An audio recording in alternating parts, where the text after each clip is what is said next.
Antes de empezar con la estequiometría, se supone que primero tenemos que saber qué son las disoluciones, porque forma una parte imprescindible para luego hacer los problemas de estequiometría. Y en las disoluciones, pues aquí tenemos las fórmulas que hay que saberse sobre la densidad. Pues la densidad es igual a la masa de soluto entre el volumen de la disolución.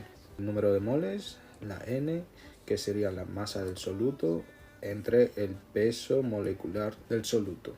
Luego tenemos la molaridad, que es los números de moles entre el volumen de disolución en litros.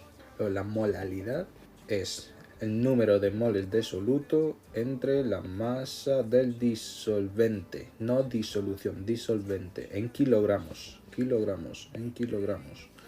Riqueza en volumen. Nos dice la cantidad, el porcentaje de volumen del soluto, el porcentaje de volumen de soluto que hay en una disolución.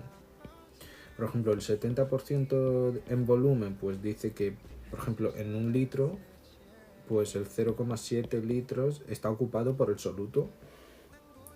Luego en peso o riqueza en peso igual, ¿no? Nos dice el porcentaje de peso que hay. Por ejemplo, tenemos 1 kilogramo y luego es del 70% en peso, 1 kilogramo, pues el 0,7 kilogramos sería de soluto. Y tiene que estar en las mismas unidades. Esto tiene que estar, si esto está en gramos, pues esto también tiene que estar en gramos. Esto también tiene que estar en mismas unidades, en litros o en litros, en centilitros, en centilitros. Mismas unidades para que se pueda dividir. Y aquí igual. Si tuviéramos 100 kilogramos y del 65% en peso, pues nos dice que el 65 kilogramos es el soluto, la masa del soluto. Y luego pues el resto sería del disolvente. Esto es la masa de la disolución entera, volumen de la disolución entera. Y esto sería como la riqueza en moles, ¿no? En moles. Que aquí los moles de soluto entre los moles totales. Aunque esta vez no se expresa en porcentaje. Pero luego tenemos que saber que la fracción molar del soluto más la del disolvente, no disolución, esto daría 1, porque en una disolución tenemos aquí soluto y disolvente en total. Y luego el conjunto de los dos formarían el 100%, ¿no? Que sería 1.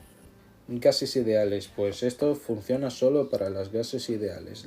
La fórmula de P por V igual a nRT. Recuerden que el presión siempre en atmósferas, la V en litros de volumen, litros, y la T siempre en kelvins. La ley de Dalton nos dice una relación que hay entre la presión total y la presión parcial. Suponiendo que sabemos que la presión parcial es todo igual que la presión total, pero cambiando el número de moles, que sería la presión parcial de ese elemento del soluto, ¿no?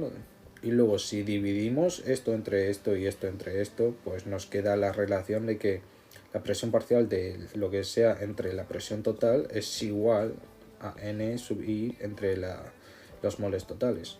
Luego hay que saberse unas cositas aquí, que serían las condiciones estándar, sería una atmósfera y 25 grados Celsius. Luego las condiciones normales, una atmósfera y 0 grados Celsius. 0 grados Celsius. Y luego en estas condiciones un mol de gas ideal es igual a 22,4 litros. Siempre, para todos los gases ideales en condiciones normales. Un mol igual a 22,4 litros. Luego la temperatura, claro que tenemos...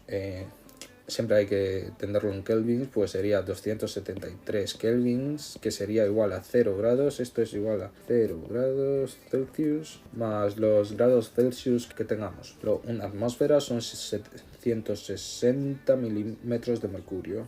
Un mililitro son 1 centímetro cúbico. Peso molecular. Los que son obligatorios de saber para saberlo son las del hidrógeno, carbono, nitrógeno y oxígeno. Y su peso molecular respectivamente es 1 gramo por mol, 12 gramos por mol, 14 gramos por mol y 16 gramos por mol. Estos son los que hay que saberse sí o sí. A la hora de formular, recuerden que estos elementos no pueden ir así solitos. Tienen que ir con H2, F2, cloro 2, bromo, yodo, oxígeno y nitrógeno. Tipo, en un ejemplo, por ejemplo, en una combustión, ¿no? De que en una combustión, pues carbono que más O y tiene que ser O2, no puede estar solo. Pero veis, el carbono sí que puede estar solo, C más O2, esto nos da CO2. El C sí que puede estar solo, pero estos elementos no puede estarlo. En cuanto a la fórmula empírica, pues sería la fórmula simplificada, ¿no? La fórmula base que nos dice más o menos la relación entre los moles que hay en un componente. Por ejemplo, el CO2 pues sería una fórmula empírica que nos dice la relación entre que siempre hay un C y dos O's. Mientras que la fórmula molecular pues refleja los moles totales que hay, que pues en vez de CO2 pues a lo mejor tenemos no sé cuántos gramos de CO2 y luego tenemos su peso molecular y podemos calcular cuántas moléculas de CO2 tenemos. Pues sería así, ¿no? N igual a M entre peso molecular y aquí calculamos la N. Y luego con la N pues por ejemplo tenemos 7 moles de CO2. La fórmula molecular sería 7CO2. En vez de CO2, que es la empírica, esta es la molecular. Luego, reactivo eliminante para las disoluciones.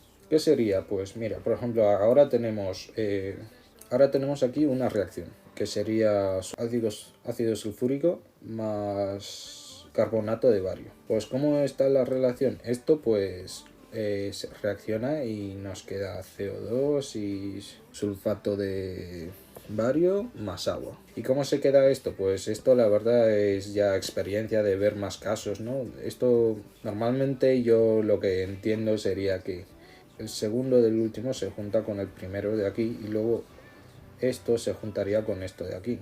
Pues juntando me queda el sulfato de bario y luego si H2 más CO3 pues nos queda en CO2 y agua. ¿Y por qué CO2 y agua? Pues porque H2 más CO3 lo único que puede salir así que te suene, ¿no? Sería el agua. Y luego sobraría un CO2 que está aquí. H2 más CO3.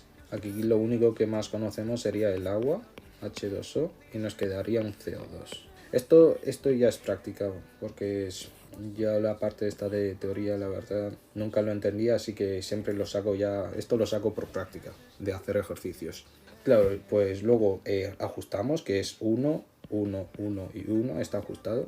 Por cada mol de esto necesitamos uno de esto, y luego se genera uno de esto, uno de CO2, uno de sulfato de bario y otro de agua. Pues si supongamos que tenemos 0,2 moles de ácido sulfúrico y luego 0,1 mol, pues ¿cuál sería el reactivo limitante? Pues para cada mol de ácido sulfúrico necesitamos uno de esto, pues si aquí tenemos 0,2 necesitaríamos 0,2 también de carbonato de bario, pero solo tenemos uno, así que este sería el limitante. El carbonato de bario sería el limitante. Luego, el rendimiento, pues por ejemplo en una reacción que solo tiene el 80%, si aquí solo tuviera el 80% la reacción, pues eso significa que lo que nos dé aquí, por ejemplo, si este es el limitante, pues esto reacciona solo y aquí sobraría, esto es el sobrante, ¿no? El ácido sulfúrico. Pues si esto 0,1 reacciona todo, porque es el limitante, pues puede reaccionar todo, pasa aquí, pero solo pasa el 80%, que sería el 0,8. Y luego el 0,8, pues como mucho, aquí pasaría ¿cuántos moles? Sería un mol, 0,1 mol de esto, 0,1 mol de esto, 0,1 mol de esto, pero como solo tiene un 80% de rendimiento, pues habría 0,08, porque si multiplicamos esto por 0,8 nos quedaría esto. Habría 0,08, 0,08, 0,08 moles. Luego la riqueza. ¿Qué sería? Pues esto, ácido sulfúrico al 75%. Eso significa que no es todo ácido sulfúrico, sino que hay un 25% de otra cosa. Normalmente sería agua, y esto está disuelto en agua. Así que si tuviéramos 100 gramos, solo el 75 gramos serían de H2SO4. O si tuviéramos 100 mililitros, También solo el 75 sería de ácido sulfúrico. Lo que es el ppm serían partes por millón, que también sería como la riqueza. Kilogramos sería 1.000.000 de veces 10 elevado a 6 miligramos. Esto funciona para sólido, esto para líquido y esto para gas. Si nos dijeran que tuviéramos un ppm de H2SO4 en una disolución, eso significa que solo tenemos 1 miligramo por litro de H2SO4. Y esto sería todo, todas las fórmulas que habría que saberse, ¿no? Y los casos que hay que saberse, porque de teoría para estequiometría no hay mucha teoría, la verdad. Es saberse estas fórmulas y luego las relaciones que hay, que son las cosas, cada cosa, ¿no?